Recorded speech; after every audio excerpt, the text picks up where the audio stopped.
What's your favorite overtake in F1 history? No, really. What is your absolute favorite overtake that you've ever seen in an F1 race by any F1 driver? No. Take a moment. Think about it.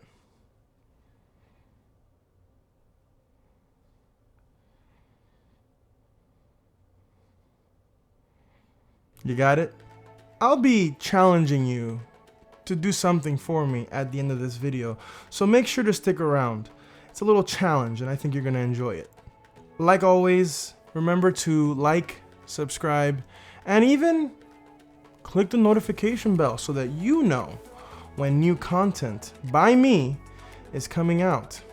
I would really appreciate it. Thank you very much. With that out of the way, let's get into it. So I asked you earlier what your favorite pass of all time is, and while we'll get to that in a bit, I might hear you asking, but Didier, what's your favorite pass? I'm so glad you asked. That's a loaded question, I admit. But I ask it because, there's even people who don't even think there's enough passing in Formula One. And to those people, I say, to pass him around the outside on the penultimate lap, it's just absolute. Can you imagine getting sandwiched by the leading drivers as they blast past you on the straightaways? It's just absolute.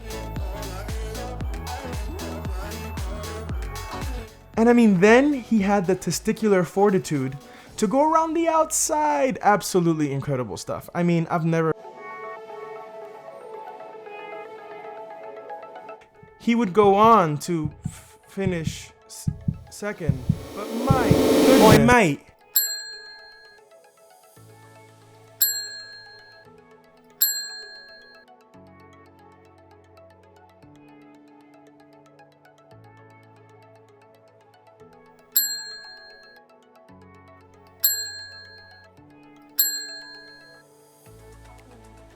Why do you do that? What do you mean, what do I do that? No, you're doing that thing where you just go on and on and on. Mate, you're doing me head in, honestly. Yeah, I am going on and on, but that's what they want. No, mate, listen. Them lot, all they care about, is what you Americans call the good stuff. Otherwise, it's a bit pointless, innit? Honestly, mate, you just got to sort yourself out and make a proper, really proper F1 video. Come on, mate, it's simple.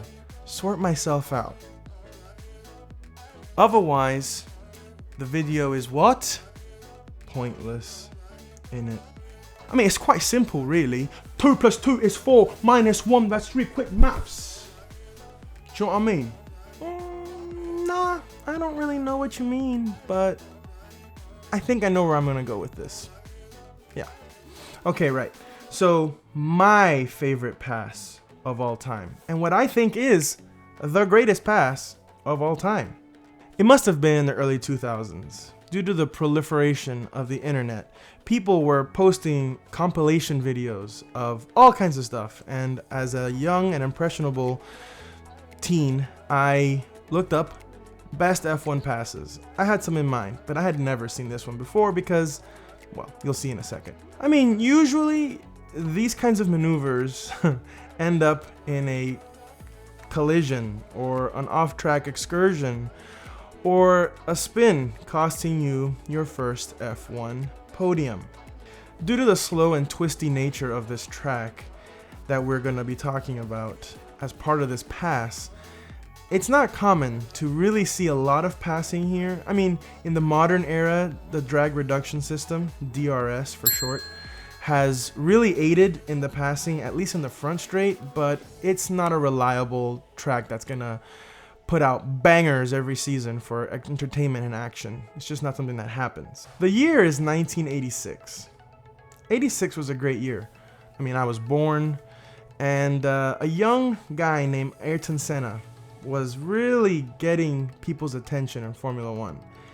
He was one of two main Brazilians that were at the sharp end of the field. The other one being then two-time world champion Nelson Piquet.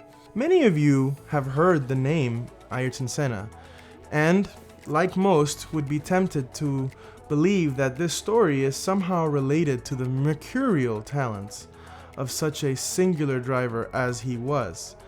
I mean, usually the narrative with Senna is how absolutely against all odds he conquered Alain Prost, pretty much Alain Prost, and that's usually the way it goes. But more importantly than that, two Brazilian drivers were contesting for the inaugural Hungarian Grand Prix victory. Mr. Senna would learn a very valuable lesson way outside from what is normally possible in an F1 car. You'll see what I did there in a second. Stick with it. Prior to where our incident happens, Piquet had already completed a pretty straightforward pass down the inside of Senna into turn 1.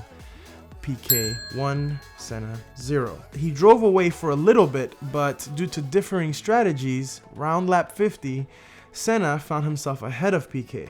Piquet was reeling him in on fresher tires, which is so often the narrative at this track, and started catching him quickly. Coming out of the final corner on lap 52, Piquet gets a wonderful drive, awesome traction out of the corner, and really starts reeling in Senna with his superior Williams FW11 to the Lotus, and dive bombs down the inside. However, Mama didn't raise no fool. Senna was ready for this. He positioned his car in the middle of the track and was just waiting for Nelson to just go on the inside. The reason why is because Senna knew, I'm gonna brake at the last possible second while still making the corner, and if I do that, Nelson's gonna have to go deeper, which he does, misses his braking point, misses the apex completely, goes wide. Senna repasses Piquet out of turn 1. Piquet 1, Senna 1. Couple of laps later, lap 57. Same scenario, out of the final corner, not even as good as the previous time.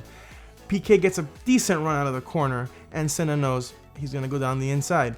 And Piquet says, nah brah, I ain't gonna do that. What transpired next can only be described as Nelson Piquet licking the stamp and absolutely sending one down the outside of Ayrton Senna. Senna goes to the middle of the track, Piquet goes around the outside. And this is where the most ridiculous thing I've ever seen in an F1 car happens. Piquet brakes late, loses the rear of the car, full opposite lock, not even looking straight ahead anymore, controlling the slide, smoke everywhere, just absolute theatrics, and Senna is just flabbergasted.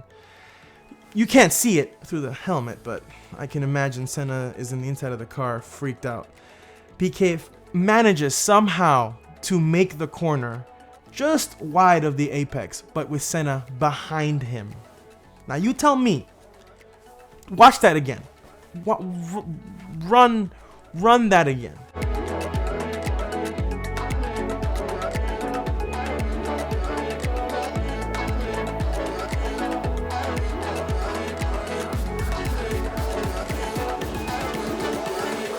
Piquet 2, Senna 1. I mean, the theatrics of it all, the car control, the audacity to go around the outside of Ayrton Senna. I mean, unheard of. It was absolutely incredible. And that's my favorite pass of all time.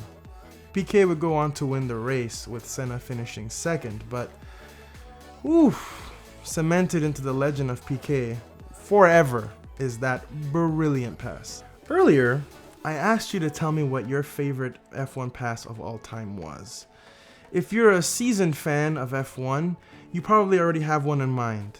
And I encourage you to comment what pass it was and why you think it was the best of all time. If you're new to the sport, whoa, congratulations. I'm about to blow your mind. So what I want you to do is create a new tab in your browser, go back on YouTube and search best F1 passes or something to that effect. Watch some videos and then come back to this video, comment below which you think was the best pass and why. The best answer I receive will be featured in my next YouTube video. and it's a fun way to shout out one of you guys, the subscribers. With that said, I hope you enjoyed the video. My name is DDA on F1, and once again, I'll see you at the Hungarian Grand Prix. Bye-bye.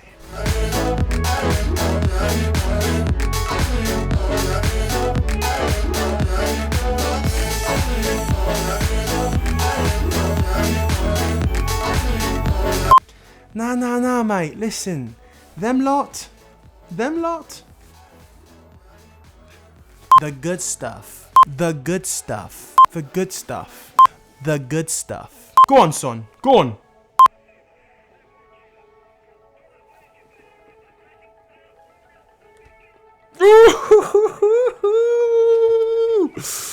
I'm telling you guys, that's special. Oh man. Whew. Hairs on my arms are standing up.